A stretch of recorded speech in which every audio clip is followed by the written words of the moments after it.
ওয়া ইন্নাল ফাজিরা, পাপাচার বান্দা, ইযা কানা ফি ইকবালি মিনাল আখিরা, আখিরাতের দিকে যখন রওনা করবে, জাআতহু মালাইকাতুন সুদুল ওয়ুজুহ, কালো কালো চেহারা বিশিষ্ট ফেরেশতারা আসবে, ভয়ঙ্কর রূপ নিয়ে আসবে। আসার পর হাত্তা ইয়াজলিসু মাদ্দা বাসরিহি, তার দৃষ্টি যতটুকু যায় তার সামনে বসবে, সাথে থাকবে সালার চটের মতো কিছু একটা, নাউজুবিল্লাহ বলেন, ভয়ঙ্কর কিছু। বান্দা তাকাবে, ভয় পাইতে থাকবে, হাত্তা জাআহু মালাকুল মউত, মৃত্যুর ফেরেশতা তার কাছে আসবে, নাম জানি কি মালাকুল মাউত। আসার পর হাত্তা ইয়াজলিসু ইনদা রাসিহি, মাথার কাছে বসবে, দেখলেই ভয় পাবে আর বলবে আইয়াতুহান নাফসুল খাবিসা, হে খারাপ আত্মা,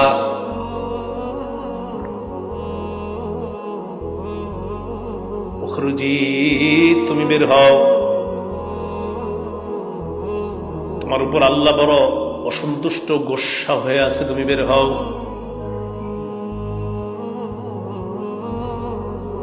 তুলা কোথাও আটকায় থাকলে নিচ থেকেই টানা যেমনটা কষ্টকর হবে, আপনার প্রতিটা বসমের গোড়ায় গোড়ায় সুই ঢুকাইলে যেমন কষ্ট অনুভব হবে, ভয়ঙ্কর কষ্ট, এইভাবে কষ্ট হবে, ভয়ঙ্কর কষ্ট চলতে থাকবে। আত্মাটা পাপাচারের ভিতর থেকে বের হবে, বের হওয়ার পর গন্ধে টিকতে পারবে না, সামনে যারা তাড়াতাড়ি বলবে আত্মাটা দাও। চট জাতীয় কিছু একটা ভয়ঙ্কর কোন একটা জিনিস নিয়ে আসছে, ওইটার মধ্যে তার আত্মাটা নিবে, নেওয়ার পর পেঁচাবে, পেঁচানোর পর যখন রওনা করবে ফেরেশতারা বলবে কার আত্মা, গন্ধে টিকতেছি না, সরো। জবাব দিবে ফুলান ইবনু ফুলান, অমুকের সন্তান, অমুকের আত্মা, বিআকবাহি আসমাইহি আল্লাতী কানু ইউসাম্মুনাহু বিহা ফিদ দুনিয়া, মানুষ তারে যে খারাপ নামে দুনিয়ার মধ্যে ডাকতো, এরকম একটা নাম বলবে, অমুকের সন্তান, অমুকের আত্মা, সারাদিন টাস খেলতো, জুয়া খেলতো, বদমাশি করতো, ইত্যাদি ইত্যাদি। গন্ধ কেমনে পাইলা? এই জাতীয় গন্ধ পৃথিবীতে আর কখনো পাইনি। এই দুই আত্মা নিয়ে আজকে থেকে ফিকিরে লেগে যান। এটা ইমানদারের আত্মা, এটা পাপাচারের আত্মা। লম্বা হাদিস নবীজি শোনায় দিতেছে কবরের সামনে বসে। আকাশের দিকে রওনা করার পর আল্লাহ পাক রব্বুল আলামিন বলবে দরকার নাই, আসমানে ঢুকাই দরকার নাই, যা তবু কিতাব আব্দি ফি সিজ্জিন, আমার এই বান্দার আমলনামা জাহান্নামী একটা এলাকা আছে সিজ্জিন, ওই সিজ্জিনের মধ্যে লিপিবদ্ধ করো।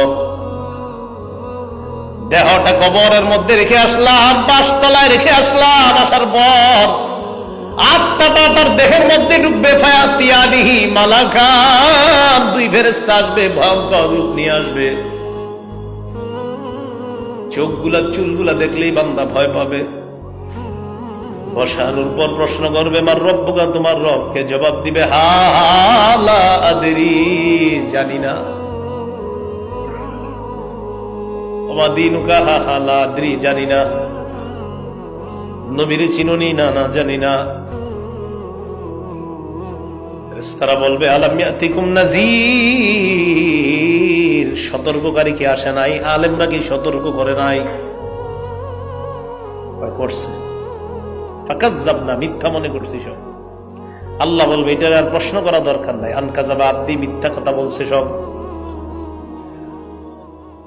আফরিশুহু মিনান নার, কবরে জাহান্নামের বিছানা বিছায়া দাও। আলবিসুহু মিনান নার, জাহান্নামী পোশাক পরায় দাও।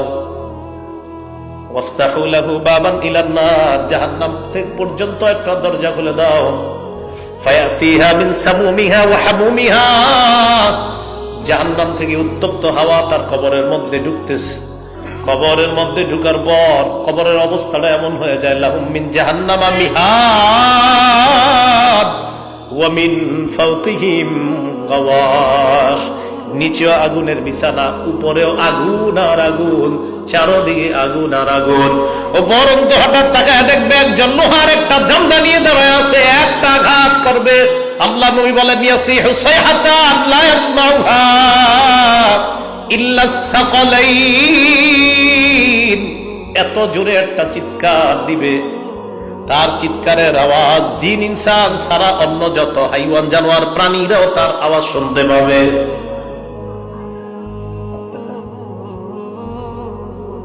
নবীজি বলেন ইস্তাইযু বিল্লাহি মিন আযাবিল কবর, এই তোমরা এই কবরের আযাব থেকে বাঁচা চাও। এতক্ষণ যে কবরের বিষয় তোমাদেরকে বললাম, নবীজি বলেন এই কবর থেকে বাঁচা চাও।